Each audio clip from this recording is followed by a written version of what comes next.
Welcome to part 1 of the Introduction series, brought to you by FreeAccessTutorials.com, a website which teaches principles on how to use Microsoft Access. This tutorial, Introduction to Database Design, is applicable to all database design programs, not just Microsoft Access. The items that will be covered are what data is needed to get started, data organization, how to set up our tables, data normalization, primary keys, foreign keys, and how data links together through relationships. After you watch the video once, take the opportunity to go back and watch any parts you did not understand. The first database design video I watched, I had to rewatch approximately 10 times before I fully grasped all the concepts. So, how do we get started? Let's start with an example. Let's say we have a company and our company sells pencils. Now we want to track the sales of the pencils. So we need to first figure out what information we're going to put into the database. Let's start by listing a few things. Each sale, the price of the sale, quantity of the sale, the customer name, customer address, customer phone number, salesperson's name, salesperson's address, and salesperson's phone number. Now, if we were really creating a database for this company, there would be a lot more things that we would want to put in. But for today, we're going to stick to this list just so we don't get overloaded with data. But now that we have the data, we need to organize it. And we're going to do this by putting it into tables. Tables are generally based off of nouns, a person, place, or thing. The fields in a table describe the table name or purpose.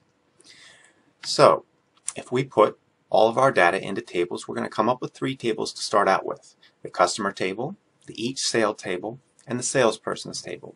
And as you can see, the fields underneath are representative of the table name or table purpose.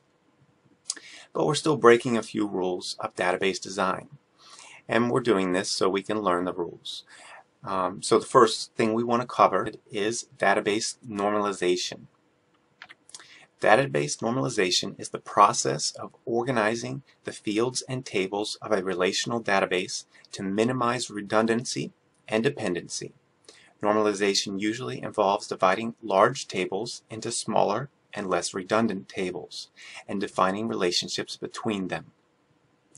The objective is to isolate data so that additions, deletions, and modifications of a field can be made in just one table and then propagated through the rest of the database via the defined relationships. Now, this definition comes from Wikipedia, and even for the advanced user, it's a little bit complicated. So what we're going to do is we're going to break the definition down into some simpler rules. Before we go through these rules, we need to first establish that when we talk about a record in Microsoft Access, it's a row. You can picture this in Microsoft Excel. And a field is a column.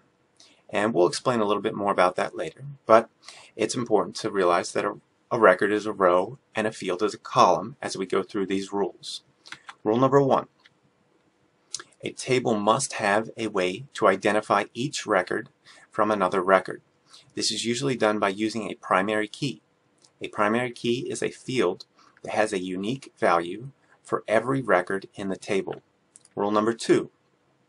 Break fields into separate tables if the field could have more than one occurrence per record. Rule number 3. Avoid data redundancy by storing data in one location. Rule number 4. Break fields into separate fields if the data describes more than one element. Rule number 5. Break fields into separate tables if they are not dependent on the primary key. So, if you don't understand all the rules, don't worry. We're going to go through them, and it might take a few other videos from our website for you to fully grasp all of the rules, but you'll get it. Just stick with it. So, let's go back to our data, and we have our 3 tables, and let's go for rule number 1. A table must have a way to identify each record from another record, so we need a primary key. The perfect example of a primary key for a person is a social security number. A social security number is a great example because it's a unique number which everyone has, so it's not duplicated between different people. So we're going to use this as our primary key. And for our primary key, we're going to use this symbol in the upper left-hand corner. Now, as we come over to each sale, we have quantity of sale, price of sale, salesperson's name, and customer name. These can all be duplicated between different records.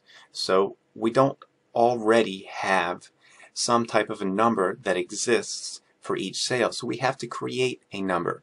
Now, your company might already have established some type of a form of creating a number, like a sales ID number. So we're going to use a sales ID number. But if you don't already have that number established, how you do that is you create that through what Microsoft Access calls an auto number. An auto number starts numbering all of your records as you put them in with a unique number, so you can identify different records from one another.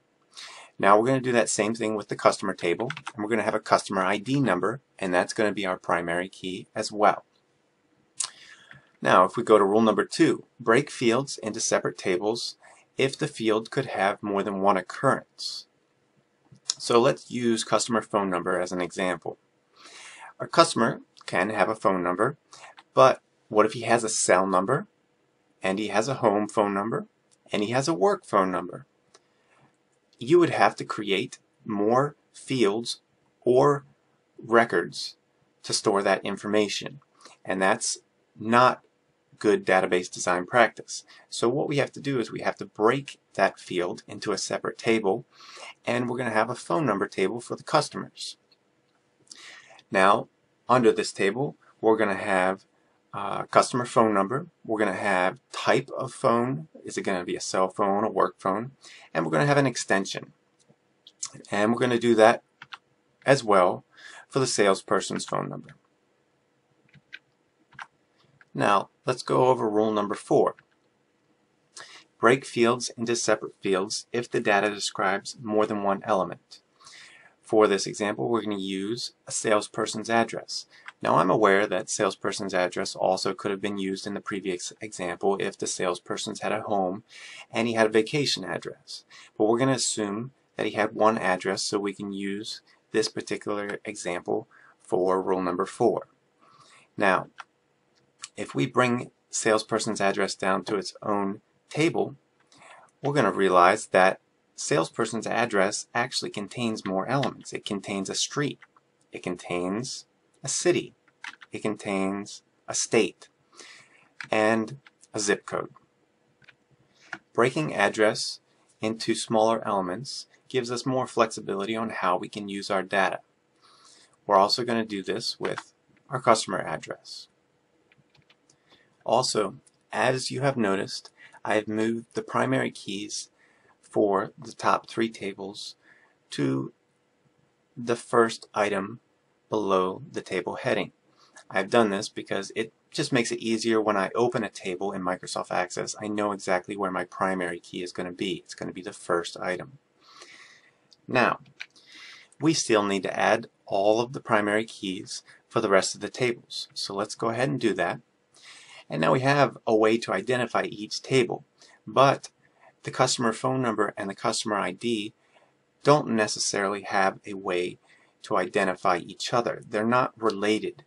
So we need to create relationships between the tables so they can relate to one another, which we will do at the beginning of part 2 of this tutorial. Thank you for watching this video. Please visit us at FreeAccessTutorials.com for part 2 and for more free videos on Microsoft Access. So part 2, we will pick up on relationships and finish the database design. Thank you for watching.